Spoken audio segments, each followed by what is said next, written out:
سرسبز اس گلزار کے یہ پھول ہیں عطار کے، مردہ دلوں کو دے جلا، ہادی ہے طلبگار کے، طلبگار کے۔ الحمدللہ رب العالمین والصلاة والسلام علی خاتم النبیین، اما بعد فاعوذ باللہ من الشیطان الرجیم، بسم اللہ الرحمن الرحیم، الصلاة والسلام علیک یا رسول اللہ وعلی آلک واصحابک یا حبیب اللہ، الصلاة والسلام علیک یا نبی اللہ وَعَلَىٰ آلِكَ وَأَصْحَابِكَ یا نور اللہ۔ السلام علیکم ورحمۃ اللہ وبرکاتہ۔ وعلیکم السلام ورحمۃ اللہ وبرکاتہ۔ د غوث پاک یو کرامت دے پیر زما تار، په مسلک د رضا خان دے پیر زما تار۔ یا مرشد پاک، میں عالمی مدنی مرکز فیضان مدینہ کا درجہ سادسہ کا طالب علم ہوں، اور میرا تعلق کے ڈیرہ اسماعیل خان کے پنیالہ شہر سے ہے۔ آپ سے میرا یہ سوال عرض ہے کہ ہمارے علاقوں میں یہ کھجور کی چٹائیاں زیادہ ہوتی ہیں، مطلب اس پہ سوتے لوگ، اس پہ تو سونا سنت مبارک ہے، تو اگر سردی کی وجہ سے یا کوئی مطلب ویسے کوئی اوپر کپڑا یا کمبل بچھائے اس پہ سوئے تو سنت کا ثواب ملے گا یا نہیں؟ چٹائی پہ سونا سرکار صلی اللہ علیہ وسلم سے ثابت تو ہے، پتہ نہیں اس کو سنت بھی کہنا چاہیے یا نہیں، ثابت ہے۔ ظاہر اب کپڑا اس پہ بچھا دیں گے تو وہ چٹائی کا تو مزہ تو نہ رہا۔ اگر چٹائی کے کپڑا بچھا دیا جائے زمین پہ تو کچھ ٹھنڈک میں کمی تو آ جاتی ہے، لیکن ظاہر ہے کہ وہ سردی آپ کے یہاں زیادہ ہوتی ہوگی تو چٹائی ایک دم ٹھنڈی ہو جائے گی۔ تو اب ظاہر جذبہ ہے عمل کرنے کا، لیکن اگر چٹائی پہ نہیں بھی سوتے ہیں گناہ تو نہیں ہے۔ سوال یہ کرنا تھا کہ اکثر دیکھا تو جیسے دو طریقے کے سینیریوز ہوتے ہیں، آپشنز ہیں۔ ایک یہ ہوتا ہے کہ کوئی نیا اسلامی بھائی کوئی انفرادی کوشش کرتے ہیں نا، تو ایک ساتھ اس کو سارے کام جو ہے نا وہ دینی کام ہم کہہ دیتے ہیں کہ آپ نے یار اجتماع میں بھی آنا ہے، اپنے مدنی مذاکرے میں بھی آنا ہے۔ اچھا، ایک ہی آپشن ہوتا ہے، اور دوسرا آپشن یہ ہوتا ہے کہ ہم کسی ایک کام پہ اس کو لگا دیں کہ آپ نے ہفتہ وار اجتماع میں نا وہ بھرپور اس کی کوشش ہوتی ہے۔ تو اب میں آپ سے یہ سوال کرتا ہوں کہ اگر آپ ہوں تو آپ کیا پریفر کریں، کہ سارے کام کی دعوت ایک ساتھ دے دیں یا پھر ایک کام دیں اور بھرپور اس کو دیں؟ تو موقع کی مناسبت سے ہی ہوتا ہے۔ یہ آپ کی بات تو اگر 100% درست ہے، سامنے والے کی نفسیات کے مطابق اس کو دعوت دی جائے۔ ہمارے ہاں تو بعض اوقات تو ایسا ہوتا ہے نا، ساری منزلیں ایک ساتھ طے کرا دیتے ہیں، داڑھی بھی رکھنی ہے، امامہ بھی سجانا ہے، زلفیں بھی رکھنی ہے، سنت وغیرہ لباس بھی پہننا ہے، اگلا ہاں کرتا رہے، پھر دیکھ کر گلی بدل دے کہ یہ پکڑے گا۔ تو اس لیے وہ موقع کی مناسبت سے اگلے کی نفسیات کے مطابق ہی اس کو دعوت دی جائے۔ اگر کوئی طالب علم ہے تو اب طالب علم کو کوئی اصلاح کرے، استاد یا پھر کوئی درجے والا یا کوئی نگران، تو اب طالب علم کا یہ ذہن بنتا ہے کہ وہ اپنا سارا وقت پڑھائی کی طرف دے گا، پڑھائی کی طرف توجہ کرے گا۔ اب جب وہ درجے میں جاتا ہے، پڑھائی کی طرف توجہ کرتا ہے، تو دوسرے طالب علم اس کا مذاق اڑاتے ہیں، تو صوفی بن گیا، تو ایسا بن گیا۔ اب طالب علم اس پہ استقامت نہیں پا سکتا، تو اب کیا کرے کہ طالب علم کو پڑھائی پہ استقامت مل جائے؟ نہیں، صوفی کس وجہ سے بولتے ہیں؟ کہ طالب علم کسی سے بات نہیں کرتا، مطلب کرتا ہے تو جتنی ضرورت ہے اس کے مطابق، یعنی قفل مدینہ لگاتا ہے۔ جی اچھا، تو بولتے ہیں صوفی بن گیا۔ جی باپا جان، تو قفل مدینہ اور ٹائٹ کرتے ہو گیا۔ ہاں میں صحیح بولتا ہوں، سمجھ گیا بیٹا؟ جتنا تنگ کریں اتنا قفل مدینہ ٹائٹ۔ انشاءاللہ۔ ہاں، تو ان کی ناک کٹ جائے گی۔ آپ ان کو کچھ بولیں گے نا تو ان کو مزہ آئے گا۔ ماشاءاللہ خوشی ہوئی، آپ خاموش رہنے کی طبیعت ہے تو مرحبا۔ بہت سارے گناہوں سے بچت کا سامان ہے قفل مدینہ، اللہ کرے مجھے بھی لگ جائے۔ یا سیدی، اس سال سفر حج کے دوران چند ایک باتیں جو دیکھنے میں آئی احتیاط کے متعلق سوال ہے کہ مثال کے طور پر ہم جو گورنمنٹ کے تحت حجاج کرام پہنچتے ہیں تو کھانا ایک ساتھ سب کو پیش کیا جاتا ہے، اور کھانے کے دوران دوپہر میں ایک پھل دیا جاتا ہے، ایک کیلا، ایک سیب، یا شام میں کولڈ ڈرنک یا کوئی لبن. اس طرح بعض حجاج کرام آگے بڑھ کر 2-3 لے لیتے ہیں. تو کیا یہ پر ہیڈ ایک ایک دیتے ہیں یا بہت سارے یہ رکھ دیتے ہیں، اٹھا کے دے رہے ہو، جتنا چاہیے لے لیں؟ نہیں، وہاں پر ٹرے اٹھا کر جانا پڑتا ہے، اور ایک فرد کا کھانا ہے تو ایک فرد کے متعلق ڈالیں گے. وہ کہیں گے 2 فرد کا ہے تو 2 کے متعلق آپ کو پیش کریں گے. تو یوں بتانا پڑتا تھا وہاں پر جا کر. تو پھر یہ سمجھ میں آتا ہے کہ پھر ایک کا تو ایک ہی کا لیا جائے، پھر ڈبل نہ لیا جائے. یا سیدی سوال یہ تھا کہ ہم نے سنا ہے کہ بندے کو رحمت اور خوف کے درمیان رہنا چاہیے اللہ کی، لیکن اب اعمال اپنے دیکھ کر اللہ کے خوف کی طرف تو زیادہ توجہ جاتی ہے، لیکن رحمت کی طرف توجہ بندتی نہیں ہے کیونکہ اعمال اپنے دیکھتے ہیں جب تو یہ بھی سنا ہے کہ نا امیدی یہ کفر کی طرف ہو جاتا ہے. تو اس حوالے سے کیا فرمائیں گے؟ یعنی کہ خوف و رجا کے درمیان ہو، خوف اور امید. اس میں یہ تقسیم ہے کہ جیسے کہ جوان ہے، بے باکی ہے، گناہ، اس کو تو خوف دلا جائے ٹھیک ٹھاک، اور پہلے ہی خائف ہے اور کمزور ہے، خائف ہے، تو ایسے کو تسلی کے لیے رحمت کی باتیں بتائی جائیں. لیکن اب چونکہ یہ عوام میں جو بیانات ہوتے ہیں، اب اس میں دونوں ہی طرح کی کیٹیگریز ہوتی ہیں، تو یوں اس کا ہے مشکل تھوڑا تقسیم کرنا. رحمت کی باتیں بھی بتانی چاہیے تاکہ بندہ مایوس نہ ہو جائے، اور خوف کی باتیں بھی بتانی چاہیے تاکہ بے باک نہ ہو جائے. دونوں ہی احیاء العلوم وغیرہ میں خوف و رجا دونوں کا بیان ہے. سیدی ذاتی طور پر اپنے اندر یہ کیسے لایا جائے؟ تو دونوں ہی پر نظر رکھیں، دونوں کا مطالعہ کریں گے تو دونوں طرف ہی توجہ رہے گی. نہر کی صدائیں مختصر سا رسالہ ہے مکتبۃ المدینہ کا، یہ پڑھ لیں انشاءاللہ. اس میں دونوں ہی صورتیں سمجھ لیں. آپ کا فرمان ملتا ہے اگر کوئی حافظ ہو یا حاجی ہو تو اس کے نام کے ساتھ یہ القاب لگائے جائیں تو اسے خوشی داخل ہوتی ہے، لیکن اگر کوئی خود اپنے نام لکھنے میں یا کہنے میں خود بولے کہ حافظ فلاں، حاجی فلاں، اس میں یہ کہنا کیسا ہے؟ اس میں کیا نیت کی جا سکتی ہے؟ انہیں خود کہے، خود کہے، کہنا چاہے، رہا نہ جاتا ہو، اب نیت کیا کرے؟ لکھنے میں بھی پاپا وہ بعض اوقات حاجی فلاں، یعنی آپ کو لکھنا ہے اپنے نام کے ساتھ حاجی، ٹھیک ہے نا؟ میں نے نہیں لکھنا، میں سوال کر رہا ہوں پاپا آپ سے کہ بعض اوقات یہ دیکھا سنا گیا ہے کہ بہت وہ تکلف کے ساتھ لکھا جاتا ہے، بلکہ بتایا جاتا ہے کہ مجھے فلاں سن میں حج کیا تھا تو میں حاجی ہوں. اتنے میں نے طواف کیے، یہ بھی بتاتے ہیں، یہ بھی بتاتے ہیں. اتنے عمرے کیے، اتنے طواف کیے. مجھے تو ان میں سے کچھ بھی یاد نہیں ہے، کتنے حج کیے، کتنے طواف کیے، کتنے عمرے کیے، سب بھول گیا ہوں. خیر، مجھے وہ حاجی بولتا بھی نہیں ہے. یہ بھی ہمارا جو طبقہ ہے نا، یہ تھوڑا یوں مظلوم ہے. مذہبی جو ہوتے ہیں، جو نمایاں، کوئی حاجی کہاں بولتا ہے ان کو.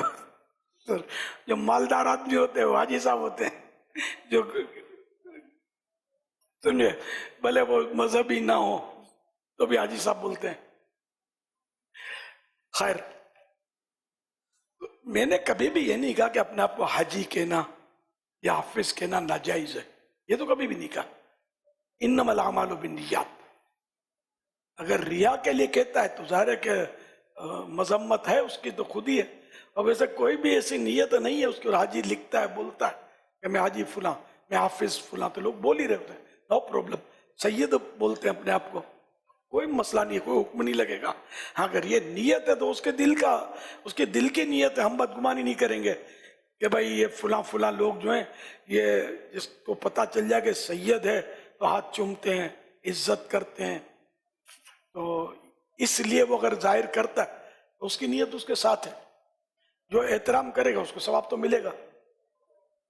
اسی طرح کوئی حافظ اپنے نام کے ساتھ لگاتا ہے تو ذرا اس پر حکم کیا لگے گا؟ ہمارے یہاں کسی حد تک عرف بھی ہے کہ حافظ بولتے ہیں، اور پہلے حافظ بولتے تھے حافظ الحدیث ہوتے تھے. حافظ قرآن کو حافظ نہیں بولا جاتا تھا، حافظ بولتے تھے. جو حافظ الحدیث ہو 1,00,000 حدیث سے یاد ہو نا جس کو، تو وہ حافظ الحدیث کہلاتے تھے. یہ کتنا مشکل کام ہے. اچھا اس میں بھی راویوں کے نام اور یہ سب، ہاں یہ پورا اسناد اس کی سب یاد ہو تو یہ اسماء الرجال جانتا ہو تو ظاہر ہے کہ وہ پھر حافظ.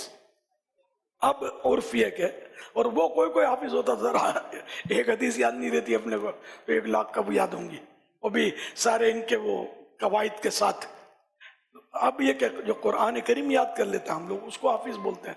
حرج نہیں ہے، بچنا چاہیے. خود اگر یہ خطرہ ہے کہ میں بولوں گا تو لوگ عزت کریں گے، دعا کا بولیں گے، مان دیں گے، آگے بٹھائیں گے، تو اس نیت سے بولتا ہے تو ظاہر ہے کہ پھر تو یہ ہلاکت ہے اس کے لیے. انما الاعمال بالنیات. صلو علی الحبیب صلی اللہ علیہ محمد. ایک سوال ہے کہ قرآن کریم کو عربی میں پڑھا جاتا ہے، کیا اس کو اردو میں بھی پڑھا جائے؟ ترجمہ جو ہوتا ہے جیسے کنز الایمان شریف ہے یا کنز العرفان شریف جو اپنے یہاں پڑھے جاتے ہیں مستند ترجمے، وہ ترجمہ پڑھنے کا بھی اپنی جگہ پر ثواب تو ہے، لیکن عوام کو ترجمے کے ساتھ ساتھ تفسیر پڑھنا بہت ہی اہم ہے. کہ کئی جگہ آیتوں کے ترجمے یہ پڑھیں گے تو یہ ہو سکتا ہے کہ الجھیں، کہ بعض اوقات یہ ہوتا ہے کہ یہ احکام پہلے کے ہوتے ہیں بعد میں منسوخ ہوتے ہیں، لیکن ترجمے میں تو سمجھ نہیں پڑے گی. تو یوں تفسیر میں یہ لکھا ہوگا یہ عوام، ہاں عوام سے مراد یعنی وہ علماء پڑھ سکتے ہیں جو تفسیر پر جن کی نظر ہو، ترجمہ. باقی ہر عالم کی تفسیر پر نظر ہو یہ ضروری نہیں ہے. صلو علی الحبیب صلی اللہ علیہ وسلم. میرا آپ سے یہ سوال ہے کہ بچوں کو بہلانے کے لیے جیسے بچہ موبائل مانگ رہا ہوتا ہے تو ہم کہتے ہیں کہ موبائل میں نے فیکٹری میں چھوڑ دیا ہے یا بلی لے گئی ہے، اس طرح جھوٹ کا سہارا لینا پڑتا ہے. تو کیا انداز اپنایا جائے کہ بچے جھوٹ بھی نہ بولا جائے اور اپنا جو بچوں کو موبائل بھی نہ دیا جائے؟ شروع سے عادت ہی نہ ڈالی ہوتی، پہلے موبائل نہیں تھا تب بھی بچہ تو بچہ ہے نا. بچہ تو باہر آپ نکلیں گے تو وہ ضد کرے گا کہ مجھے ساتھ لے جاؤ. تو اب کیا ہوگا؟ اب اس کے بھی دھوکے کی صورتیں ہوتی ہیں تو دھوکہ دینے کے لیے نہیں میں باہر کہاں جا رہا ہوں، یہ لو یوں کر کے وہاں بیٹھ گئے. پھر بچہ غافل ہوا، امی نے اس کو پھسلایا تو چپکے سے نکل گئے. یہ بھی جھوٹ ہوا نا کہ نہیں جا رہا ہوں باہر، بیٹھ گئے حالانکہ باہر جانا تھا. یہ بھی دھوکہ ہوا. یا مطلب ویسے ہی آپ بولو منہ سے نہیں بولوں، خالی اس کو منہ سے کچھ نہیں بولا اور دوسرے کمرے میں چلے گئے تو بچہ مطمئن ہو گیا کہ یہ باہر جا نہیں رہے. باقی آیا تھا نا ببو میں بھی باہر چلوں گا، تو آپ اندر دوسرے چلے گئے. یہ بھی ہے تو دھوکے ہی کی صورت نا، کہ اس کو دھوکہ دیا، وہ یہ سمجھے کہ یہ تو کمرے میں. اب نیت بھی یہی ہوتی ہے کہ یہ بچہ غافل ہو تو پھر میں نکل جاؤں گا. یوں کئی صورتیں. بچہ شرارت کرتا ہے تب بھی بلی کی، فقیر کی دھمکی دیا، فقیر اٹھا جائے گا، بھکاری اٹھا جائے گا، بلی، کتا تو فلاں. تو یہ بچوں کو ایک بزدل بنانے کا بھی یہ فارمولہ ہے. تو یوں ڈراتے رہیں گے تو یہ بچہ جو ہے بلیوں سے اور کتوں سے ڈرتا رہے گا. بہرحال بچوں سے بھی جھوٹ تو نہیں بولنا ہے. میرا آپ سے سوال یہ ہے کہ مسواک لیتے وقت کن باتوں کا خیال رکھا جائے اور مسواک کی سنت پر عمل کیسے کیا جائے؟ مسواک لیتے وقت ہے کہ جو ایک تو جیسے یہ مسواک ہے نا، اس کو یوں اب موڑ کے آپ دیکھیں گے تو یہ ہو جائے گا 2 ٹکڑے. کیا یہ دکاندار بیچنے والا آپ کو موڑنے کی اجازت نہیں دے گا. اور آپ بولو اپنی پسند کی کوئی اچھی مسواک دے دو. یہاں یہ بڑا مسئلہ ہے، دکاندار سے بولنا کہ اپنی پسند کی دے دو. اب دکاندار پر یہ لازم ہے کہ یہ اپنی پسند کی اچھی چیز دے، یہ بہت مشکل ہے. اس لیے دکاندار کو چاہیے اگر آپ بیچنے والے ہیں تو کوئی بولے نا کہ اچھی سی آپ پسند کی اپنی دے دو، تو تو آپ معذرت کر لیا کریں کہ یہ دیکھو رکھی ہوئی ہیں, آپ اپنی پسند کی چھانٹ لیں, ورنہ آپ ہو سکتا ہے کہ اس کو نبھا نہ سکیں, اچھی سے چھانٹنے کا آپ کو دل نہیں کرے گا. اور اس کے چھلکا جو ہے نا یہ پتلا ہو اور یوں کریں تو وہ ٹوٹے نہیں. یہ دیکھ کر جس کو تجربہ ہوگا اندازہ ہو جائے گا کہ یہ نہیں ٹوٹے گا, یہ ٹوٹ جائے گا, یا آہستہ آہستہ اس کا اندازہ ہو جائے گا, تجربہ ہو جائے گا نا مسواک کرنے کا. اس کا طریقہ یہ ہے کہ اس کو پہلے اور آخری میں دھونا سنت ہے. تو اس کو اس طرح پکڑے, یہ چھوٹی انگلی پھر نیچے انگوٹھا اور یہ اس کا ریشہ, تو دھو کر یہ سیدھی طرف دانتوں پر پہلے, پھر الٹی طرف کے دانتوں کو مانجیں, اس کے بعد سیدھی طرف کے دانتوں کو نیچے سے مانجیں, پھر نیچے ہی الٹی طرف دانتوں کو مانجیں. تو ایک آدھ بار ٹچ کر لینا برکت کے لیے, یہ اس سے صاف نہیں ہوں گے, تھوڑا رگڑنا پڑے گا.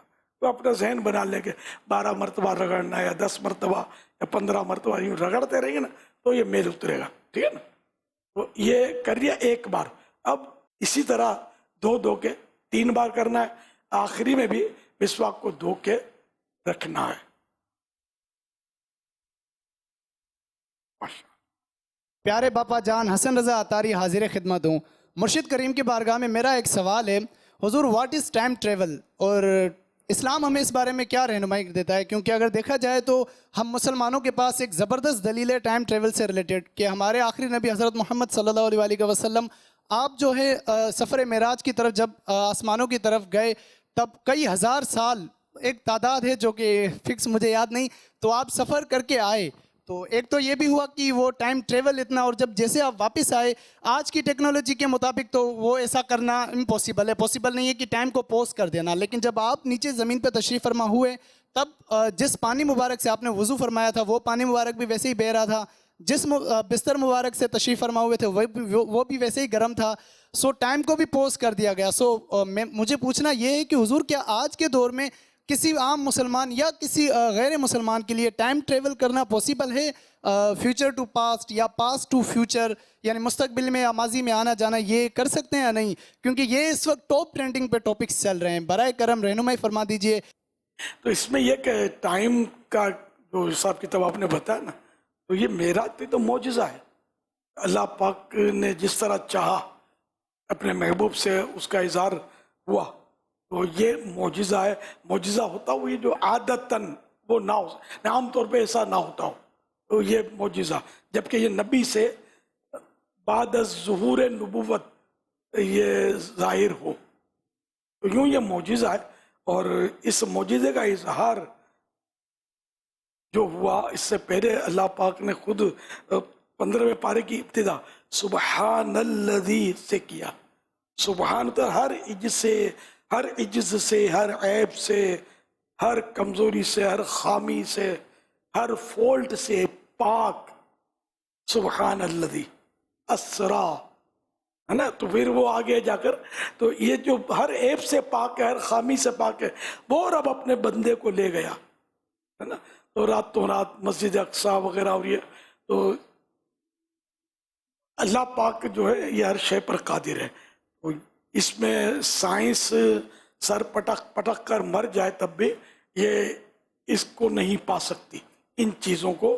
تو اسی لیے تو ہم کہتے ہیں نا, کہنے والوں نے کہا عقل قربان کن بپیش مصطفیٰ, کہ اپنی عقل جو ہے یہ مصطفیٰ کریم صلی اللہ علیہ وسلم کے قدموں پر قربان کر دے, کیونکہ عقل کو تنقید سے فرصت نہیں, عشق پر اعمال کی بنیاد رکھ.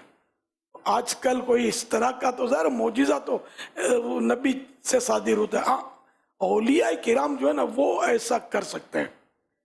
اولیاء کرام میں بھی اقسام ہوتی ہیں, جیسے طی الارض, زمین کا لپٹ جانا, یہ اولیاء کرام کی اس طرح کی کرامت ہے. یہ کرامت ایک شعبہ ہے کہ ایک قدم اٹھایا, تو جیسے کہ سپوز کریں کہ یہاں سے ایک قدم اٹھایا فیضان مدینہ سے, تو دوسرا قدم اس کا